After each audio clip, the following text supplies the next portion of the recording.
إلى حضرة النبي محمد صلى الله عليه وسلم الفاتحة.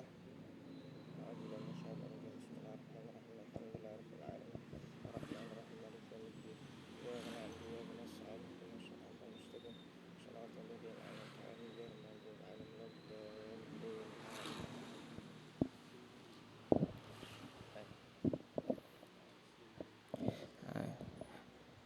Bismillah, alhamdulillah, wassalatu wassalamu ala rasulillah Sayyidina Muhammad bin Abdillah wa ala alihi wa sahbihi man walah.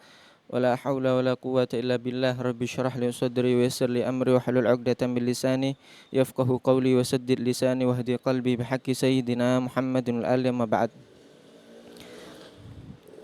Min kitab Risalah Matla'il Badrain fi Huquqil Walidain lil Imam Ahmad lil Habib Ahmad bin Hadi al-Hamid. Ila an qala wa qala sallallahu alaihi wa alihi wasallam ithnani yu'ajjiluhuma fid dunya al-baghyu wa 'uququl walidain. Wa qala sallallahu alaihi wa alihi wasallam al-kabairu al-isyraku billah wa 'uququl walidain wa qatlun nafs wal yaminil ghamus.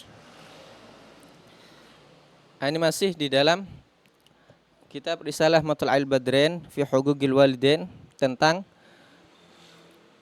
bagaimana kita mengetahui hak-hak kedua orang tua kita agar kita laksanakan sebaik mungkin agar menjadi anak yang berbakti kepada kedua orang tuanya. Menerangkan tentang pentingnya berbakti kepada kedua orang tua dan berbuat baik kepadanya. Ini sampai kepada hadis dari Nabi SAW, beliau bersabda, "Ithnani yu'ajjiluhuma fid dunya." Ada dua perkara yang Allah dahulukan, keduanya ada di dunia. Maksudnya didahulukan apa? Didahulukan uqubahnya, didahulukan balasannya, siksanya ada di dunia. Apa itu? Apa dua perkara itu? Al-baghyu wa 'uququl walidain. Al-baghyu, ini kezaliman, ini melampaui batas, wa 'uququl walidain, dan durhaka kepada kedua orang tua. Ini kata Nabi SAW, beliau bersabda, ada dua perkara ini yang sangat pantas oleh Allah untuk didahulukan uqubahnya, balasannya, hukumannya di dunia sebelum di akhirat. Di akhirat juga dihukum nanti, di dunia juga dihukum. Apa itu dua perkara ini yang pantas untuk didahulukan hukumannya oleh Allah di dunia? Al-baghyu, ini kezaliman, melampaui batas, wa 'uququl walidain, dan durhaka kepada kedua orang tua. Ini orang yang durhaka kepada kedua orang tua, wal'iyadzubillah, kita tidak mungkin mendapati orang tersebut sukses di dunia. Kenapa? Allah menghukum dia dulu di dunia. Di akhirat juga dihukum. Sebelum di akhirat itu dihukum juga di dunia. Kita tidak pernah melihat ada orang sukses ada di dunia ini, baik sukses akhirat ataupun sukses dunia, kalau dia itu durhaka kepada kedua orang tua. Ini bi khabar min as-sadiqil masduq Muhammad sallallahu alaihi wasallam. Beliau bersabda, Allah dahulukan hukumannya ada di dunia oleh Allah Subhanahu wa taala. Maka falyantabih kullu wahid minna, jangan sampai kita melakukan perbuatan atau mengucapkan ucapan yang di situ termasuk kategori uquq. Ini durhaka kepada kedua orang tua. Yang sudah disebutkan kemarin, bahkan ta'affuf aja tidak boleh. Ini itu saja tidak boleh. Apalagi menyakiti perasaan. Baik. Kemudian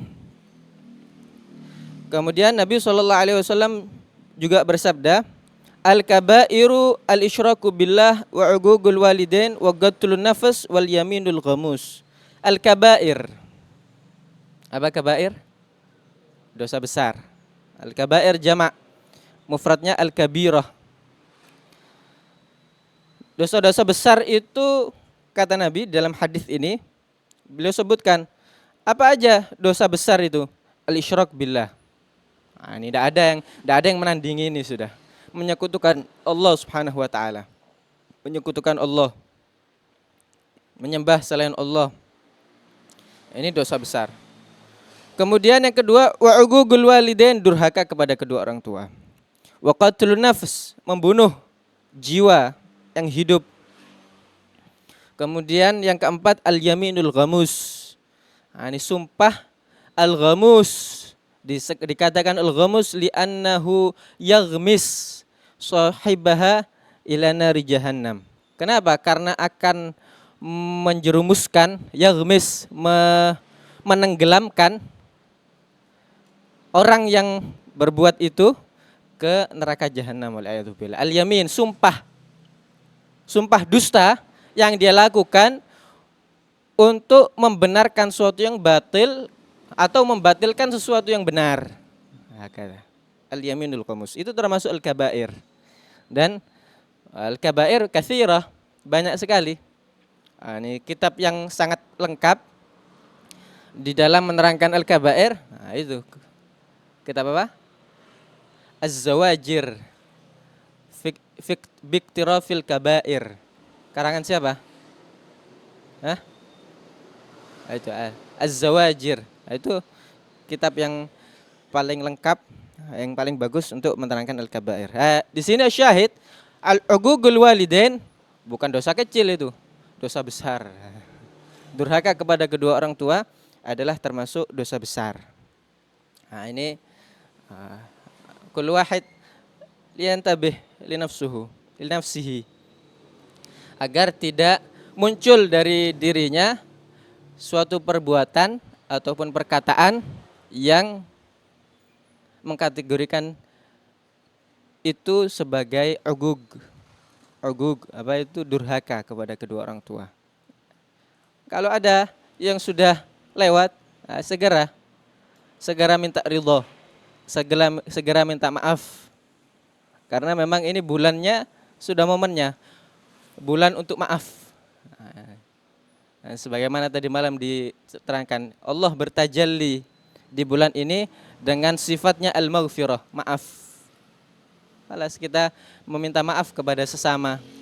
Minta maaf apalagi terutama kepada kedua orang tua kita. Kalau kita pernah melakukan perbuatan atau ucapan yang di situ termasuk uquq, segera minta maaf, mumpung masih ada. Nah, karena kalau orang tua kita jengkel, marah, la syak, sebagaimana disabdakan oleh Nabi, Allah marah. Kalau orang tua ridho, Allah ridho.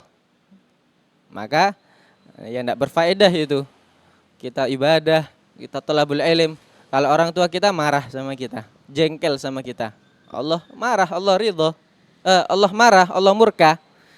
Sebaliknya kalau orang tua kita ridho, maka apapun yang kita lakukan, Allah ridho kepada kita.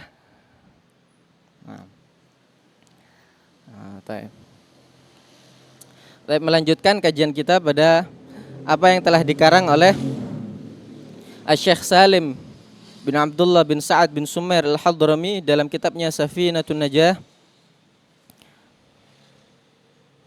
ila anqal, sampai dalam pembahasan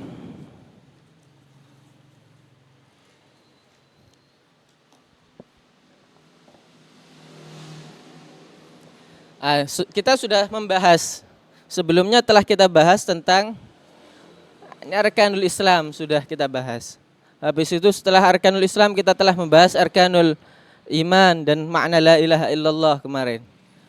Kemudian musannif sekarang akan memulai untuk membahas pembahasan fikih, yaitu beliau akan membahas tentang alamatul bulugh, tanda-tanda baligh seseorang, dikenakan dikenakan kewajiban taklif dari Allah Subhanahu wa taala. Kapan itu? Ini musannif akan menjelaskan tentang tanda-tandanya tersebut.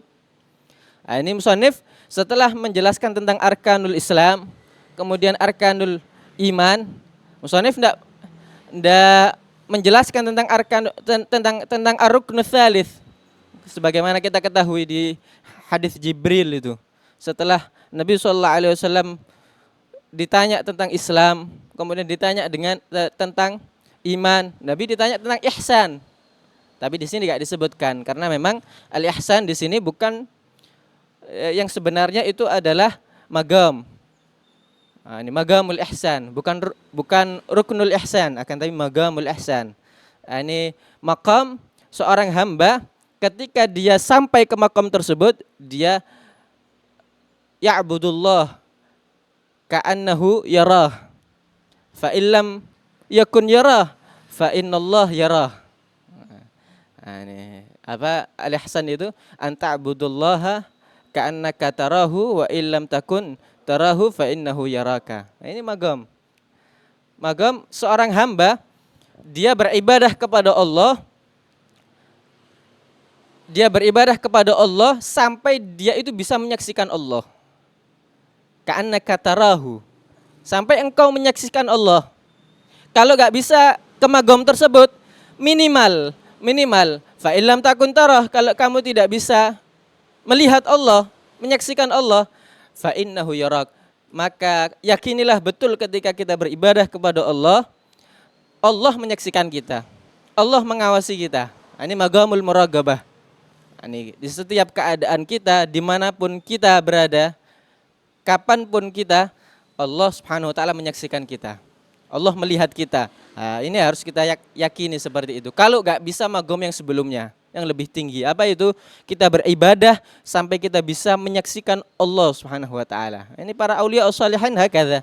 Mereka menyaksikan mu'athir alal athar. Mereka itu menyaksikan Allah sebelum mereka menyaksikan ini al-kainat kulluhum. Mereka menyaksikan af'alullah. Mereka menyaksikan perbuatan Allah. Setiap yang terjadi ada di muka bumi ini, Allah yang berbuat. Allah yang menggerakkan itu semua. Nah, itu. Mereka menyaksikan Allah sebelum mereka menyaksikan alam semesta ini. Tapi orang-orang yang tidak sampai magam tersebut, mereka menyaksikan yashhad al-athar 'alal mu'athir. Mereka melihat dulu jejak kaki. Oh, dari jejak kaki ini mereka mengetahui pasti ada orang yang lewat. Oh, dari kotoran hewan ini pasti ada hewan pastinya. Masa ada kotoran tapi tidak ada hewannya. Nah, mereka menyaksikan athar 'alal mu'athir Allah Subhanahu wa taala. Hakala. Ini magam al-ihsan. Karena seperti itu al-musannif tidak menyebutkan tentang al-ihsan. Kemudian musannif ini memulai membahas tentang di dalam kitab Thaharah ini fasal menerangkan tentang alamatul bulugh. Alamah, apa artinya alamah? Ini tanda. Tanda seseorang itu sudah balik. Alamatul bulugh. Tanda itu kalau ada tandanya pasti ada anunya. Misalkan ini, tanda-tanda seseorang telah mencapai balik bulugh. Kalau ada tanda-tanda bulugh berarti dia bulugh. Tapi kalau gak ada tanda-tanda bulugh, ya gak mesti tidak ada itu bulugh. Maka di sini diterangkan alamah itu, tanda itu mayalzamu min wujudihi al-wujud. Perkara yang mengharuskan dengan adanya ada sesuatu yang diisyaratkan dari tanda-tanda tersebut. Misalkan uban ini adalah tanda seseorang itu tua. Uban adalah tanda seseorang itu tua. Artinya gini. Kalau ada uban, ini secara umum ini biasanya seperti itu. Kalau ada uban berarti orang tua. Tapi kalau gak ada uban, belum tentu dia belum tentu dia itu tidak tua. Ya kadang ada aja orang tua tapi tidak ada ubannya. Nah, ini maksudnya ma yalzamu min wujudihi al-wujud wala yalzamu min adamihi al-adam. Perkara yang mengharuskan adanya tanda berarti ada itu bulu. Tapi kalau gak ada tandanya bulu, ya gak mesti dia itu ndak bulu. Ya mungkin saja dia bulu. Nah, ini paham ya? Difahami sendiri itu. Contoh di sini kal ihtilam. Seperti salah satu tandanya bulu itu al-ihtilam. Apa ihtilam? Mimpi basah. Nah, ini maksudnya al-ihtilam itu artinya seseorang itu mimpi melihat ru'yah yang mengakibatkan dia akhirnya keluar mani. Nah, maksud dari al-ihtilam ini keluar mani itu maksudnya. Baik dengan mimpi atau tidak dengan mimpi. Nah, itu. Al-ihtilam. Ketika seseorang itu ihtilam, ada ihtilam artinya dia sudah balik. Ketika ihtilam itu tidak terjadi, apakah dia belum balik? Ya tidak tentu. Mungkin saja dia sudah balik tapi dengan tanda yang lain. Seperti apa? Seperti dia sudah mencapai umur 15 genap. Sudah umur 15 genap, masih belum ihtilam dia. Ya sudah, dia tetap balik. Meskipun apa? Meskipun dia tidak ihtilam. Nah, ini namanya tanda. Jadi tanda itu mengharuskan adanya tanda itu, maka adanya perkaranya tersebut. Tapi nggak mengharuskan, kalau tidak ada tanda berarti tidak ada perkara tersebut, tidak mengharuskan seperti itu. Nah, ini paham ya? Taib. Katanya musannif di sini alamatul bulugh salasun. Tanda-tanda balik itu ada 3. Yang pertama, dan ketika seorang tadi itu balik, kemudian dia berakal, kemudian dia itu salimul hawas, panca inderanya itu selamat, tidak sakit, ya bukan, tidak tuli, tidak buta. Kemudian balaghat da'wah, sudah sampai kepada dia dakwah, maka seseorang tadi sudah terkena taklif, mukallaf istilahnya. Mukallaf, kapan seseorang dikatakan mukallaf? Ketika seorang tadi balik, kemudian berakal, kemudian salimul hawas, kemudian balaghat da'wah. Nah, kalau sudah 4 ini ada, maka dia sudah terkena kewajiban. Terkena kewajiban. Artinya apa? Kalau dia melakukan sesuatu yang haram, ya dosa. Kalau dia meninggalkan sesuatu yang wajib, ya dosa. Tapi kalau belum sampai ini, belum mukallaf, maka dia tidak dosa. Kalau minum khamr misalkan, dia tidak dosa. Ini surah saja. Cuman bentuknya saja dia berbuat dosa, tapi dosanya dia tidak terkena dosa. Siapa yang terkena dosa? Walinya. Siapa walinya dia? Walinya ya ayah, walinya ya ibu, walinya ya kakek, dan yaitu yang atau wasi, orang yang dipesankan, diberikan wasiat oleh orang yang punya wewenang di dalam mengurusi anak tersebut. Nah, itu.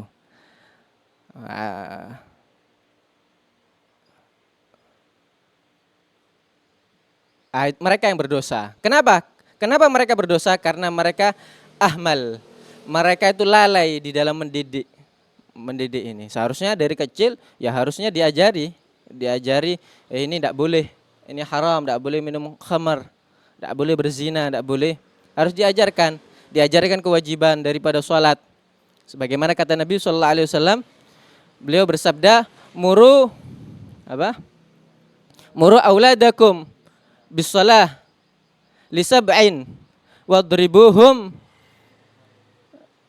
bitarkiha li'ashrin. Nah, ini perintahkanlah anak-anak kalian untuk melaksanakan sholat ketika mereka berumur 7 tahun. Dan pukullah mereka karena meninggalkan sholat di umur 10 tahun. Nah, ini hadis dari Nabi Shallallahu Alaihi Wasallam.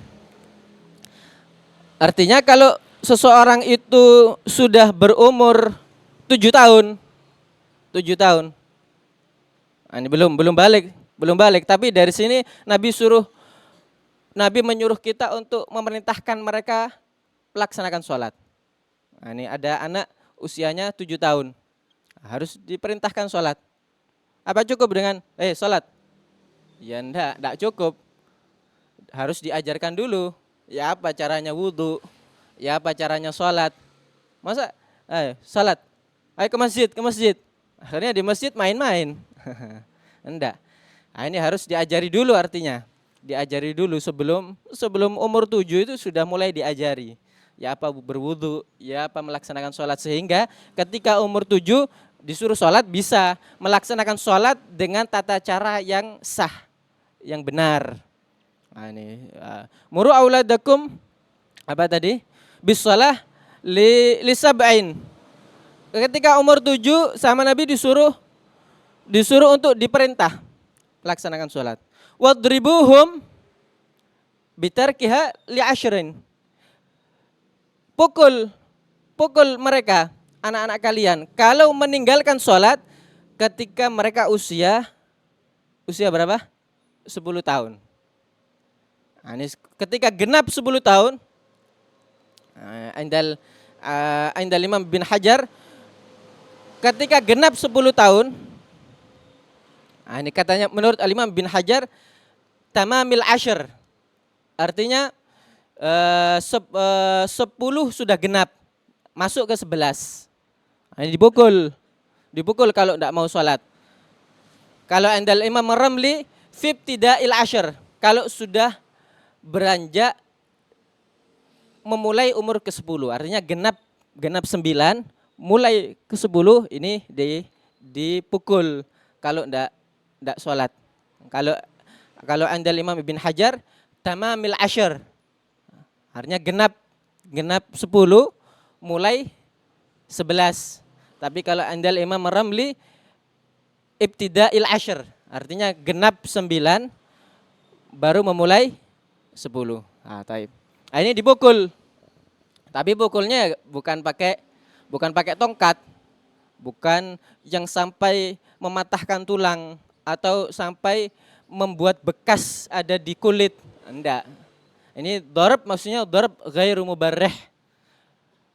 Pukulan yang tidak sampai menyakitkan. Enggak sampai mematahkan tulang, enggak sampai memberikan bekas ada di kulit.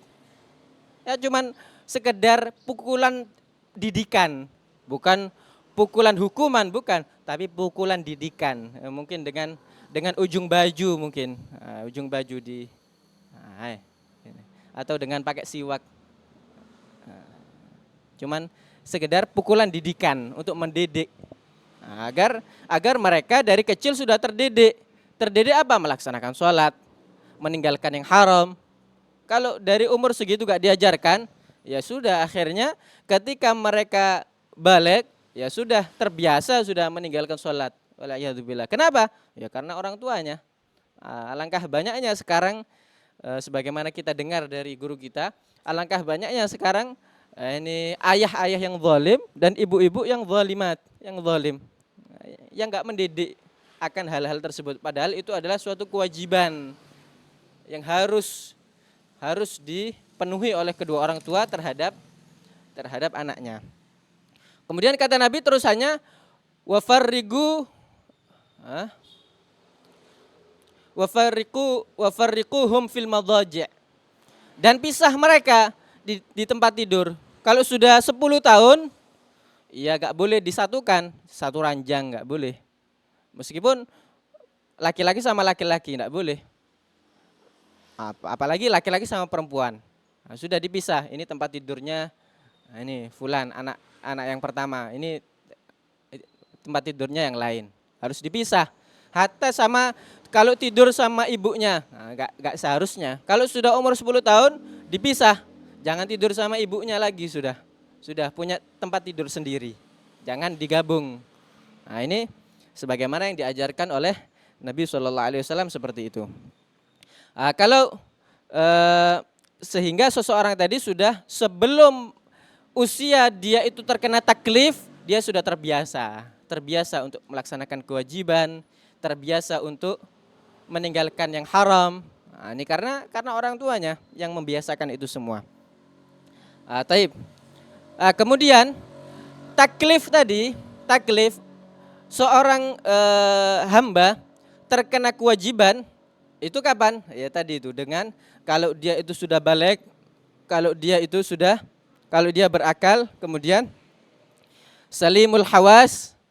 Nah, ini panca inderanya itu selamat, sehat. Ya enggak tuli, enggak buta, enggak bisu. Yang keempat, balaghat hudda'wah.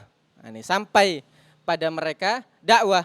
Nah, ini sekarang hampir enggak ada yang terkena dakwah dengan media ini.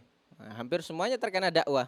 Artinya kalau ada orang yang enggak terkena dakwah sama sekali, mungkin ada di pelosok yang enggak ada media sama sekali, terus enggak ada ustadz yang ke sana yang menyampaikan dakwah, nah, mereka tidak kena taklif. Nah, kalau semuanya sudah terpenuhi 4 ini, maka seseorang tadi terkena kewajiban sudah. Nah, artinya kalau dia melakukan sesuatu yang haram, ya dosa dia sendiri. Meninggalkan yang wajib, ya dosa sendiri sudah. Nah, ini balik. Kapan seseorang itu sampai masa bahwasanya dia itu balik? Nah, ini musannif di sini membahas itu. Tanda-tanda balik itu ada 3. Yang pertama, tamamu khamsata asyrata sanah fi dzakari wal untha. Genap, ini sempurna 15 tahun untuk laki-laki dan perempuan. Anak laki-laki dan anak perempuan sama-sama ini. Kalau mereka sudah genap berapa ini? 15 tahun. 15 tahun ini bukan Masehi, bukan, tapi Hijri, yakni Gomariyah, yakni Hilaliyah. Genap 15 tahun. Genapnya ini sanah Gomariyah Tahdidiyah. Nah, ini antum perhatikan ini. Sanah Gomariyah Tahdidiyah. Genap 15 tahun ini tahun yang Gomariyah. Tahun Gomariyah itu yang Hijriyah itu. Mengikuti peredaran bulan, bukan peredaran matahari. Gomariyah Tahdidiyah. Artinya apa? Harus betul-betul 15 tahun. Kalau kurang 1 hari saja, ini enggak ini. Yadur di sini. Enggak masuk, belum balik di sini. Hatta kurang 1 hari saja. Jadi setelah keluar badannya si bayi ini dari ibunya, lahir itu sudah keluar secara sempurna, terpisah secara sempurna. Dari situ sampai 15 tahun yang akan datang dengan tahun Gomariyah Tahdidiyah. Ini betul-betul tahdid. Tahdid artinya apa? Betul-betul genap sudah. Enggak boleh kurang meskipun sehari atau bahkan meskipun beberapa jam saja. Kalau sudah 15 genap, maka di situ laki-laki ataupun perempuan, maka dia sudah balik artinya. Sudah balik. Faham ya? Gomariyah Tahdidiyah. Ini antum pahami nih, soalnya nanti akan ada pembahasan yang lain selain ini. Baik, itu yang pertama. Tanda balik yang pertama, kalau sudah genap 15 tahun. 15 tahun tapi yang tahun Gomariyah Tahdidiyah. Baik. Kemudian yang kedua, tanda yang kedua, wal ihtilamu fi dzakari wal untha litis aisinin. Dan ihtilam, tadi sempat disinggung tadi. Apa ihtilam tadi? Mimpi basah. Tapi yang dimaksud di sini, yang dimaksud dengan ihtilam di sini khurujul mani. Nah, keluar mani, baik dengan mimpi atau tidak mimpi. Baik itu untuk laki-laki, anak laki-laki atau anak perempuan, ketika dia umur 9 tahun. Umur 9 tahun. 9 tahun di sini sanah gamariyah tagribiyah. Sanah gamariyah tagribiyah. Artinya apa? Kalau si anak laki-laki ataupun si anak perempuan ini sudah genap berapa ini? 9 tahun. Sudah genap 9 tahun. Sudah genap 9 tahun. Tapi 9 tahunnya ini kira-kira saja. Tagribiyah. Kira-kira. Artinya apa? Kalau kurang 1 hari enggak masalah. Kurang 2 hari enggak masalah. Kurang 7 hari enggak masalah ini. Kemudian di ihtilam, dia keluar mani, maka balik sudah. Baik laki-laki ataupun perempuan. Nah, contoh, ada anak laki-laki. Ada anak laki-laki. Umurnya itu 9 tahun. 9 tahun Gomariah. Tahun Gomariah. 9 tahun Gomariah, tapi masih kurang 7 hari misalkan. 7 hari dia baru genap. Tapi kemudian dia ihtilam, dia keluar mani. Ah, sudah balik ini berarti. Begitu juga perempuan. Nah, perempuan keluar mani juga bisa. Ini andal Imam Abi Zakaria Al-Ansari sama andal Imam Ibn Hajar. Menurut Al-Imam Abi Zakaria, Al-Imam Zakaria Al-Ansari, Al-Imam Zakaria Al-Ansari sama menurut Imam Ibn Hajar Al-Haytami ini harus apa tadi? Gamariyah tagribiyah. Gamariyah tagribiyah. Nah, ini antum tulis ini. Ini indal Imam Zakaria Al-Ansari dan Imam Ibn Hajar Al-Haytami. Di sana 9 tahun gamariyah tagribiyah. Tapi kalau menurut Al-Imam Al-Khatib Asy-Syirbini sama Al-Imam Ar-Ramli, beliau berdua mengatakan dibedakan dong. Laki-laki ya beda dari perempuan. Kalau perempuan ya tagribiyah. Tapi kalau laki-laki tahdidiyah. Harus 9 tahun genap. Menurut siapa ini? Al-Imam Al-Khatib Asy-Syirbini sama Al-Imam Ar-Ramli. Harus ini dibedakan. Kalau laki-laki itu tahdidiyah, kalau perempuan tagribiyah. Artinya apa? Kalau laki-laki tahdidiyah, kalau laki-laki harus genap, tidak boleh kurang. Nah, jadi kalau dia itu genap 9 tahun, kurang 2 hari misalkan, keluar mani. Menurut Imam Ar-Ramli sama Khatib Asy-Syirbini belum balik ini. Belum balik. Tapi kalau menurut tadi siapa? Ibn Hajar sama Zakaria Al-Ansari sudah balik. Karena dibedakan. Kalau untuk perempuan, tidak masalah, tagribiyah. Artinya apa? Kalau sudah genap 9 tahun, tapi masih kurang 3 hari, kurang 5 hari, kemudian keluar mani, maka di sini tetap dia sudah balik. Maksudnya tagribiyah itu, kalau tahdidiyah sudah mafhum sudah, artinya sudah genap. Berapa tahun? 9 tahun sudah genap, tahun yang gamariyah. Maksudnya yang tagribiyah itu kalau gak sampai genap 9 tahun tapi masih kurangnya ini gak sampai lebih dari 16 hari. Kurangnya gak sampai 16 hari. Dari mana kita ngambil 16 hari? Dari aqallut tuhur sama aqallul haid.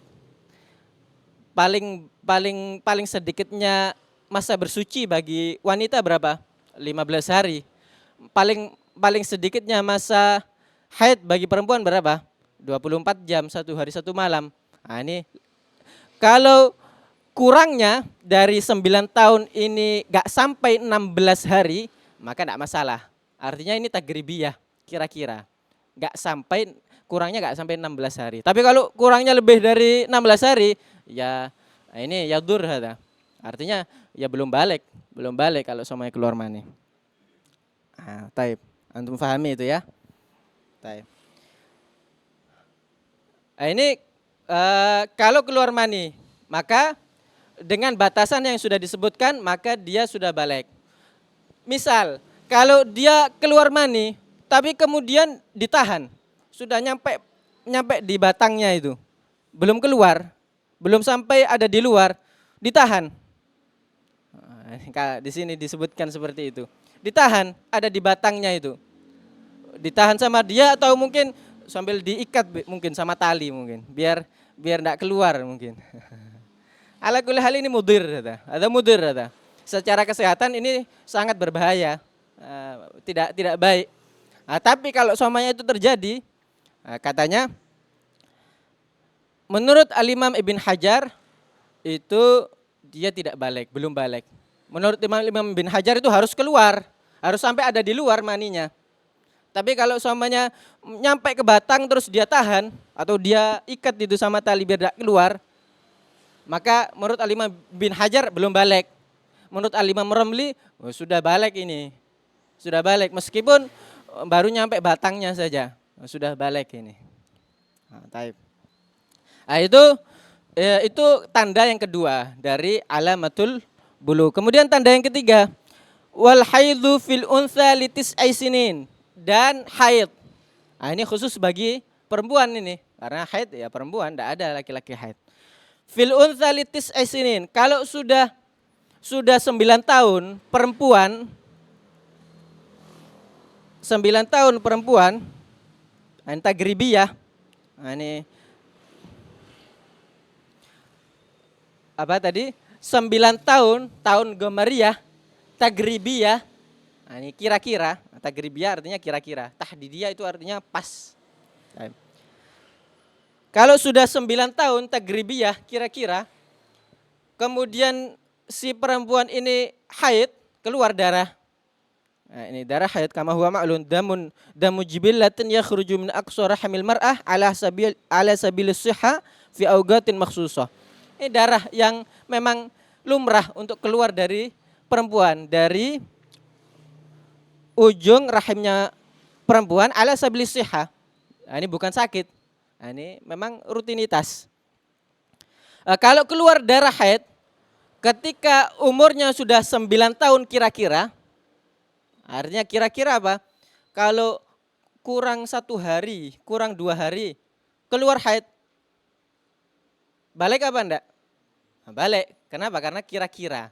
Meskipun kurang 2 hari, kurang 3 hari, yang penting enggak sampai kurang 16 hari. Kalau kurang 16 hari, belum balik ini. Kenapa? Karena ya sudah berarti belum. Kenapa? Karena 16 hari tadi diambil dari aqallut tuhur dan aqallul haid, yang mana itu adalah 16 hari. Itu tanda bagi khusus bagi perempuan. Ini alamatul bulugh ada 3 tadi. 2 terkhusus, 2 ini bagi laki-laki dan perempuan. Yang ketiga bagi perempuan, khusus bagi perempuan. Artinya tanda balik bagi perempuan itu ada 3. Kalau tanda balik bagi laki-laki itu ada 2. Dari sini fadhal, ada yang ditanyakan, ada yang enggak difahami, fadhal. Baik.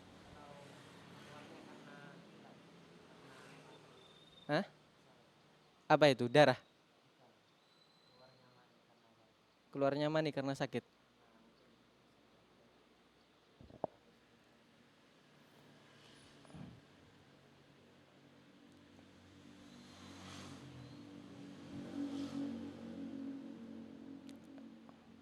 Karena sakit keluarnya dari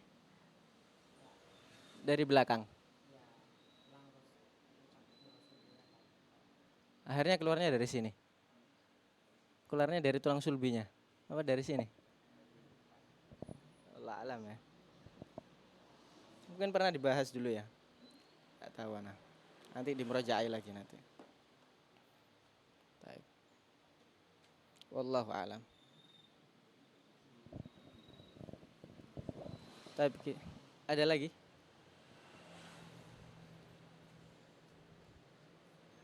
Kita cukupkan dulu. Kita akhiri dengan pembacaan doa kafaratul majlis. Bismillahirrahmanirrahim. Subhanakallahumma bihamdika asyhadu an la ilaha illa anta astaghfiruka wa atubu ilaik. Shallallahu alal habib.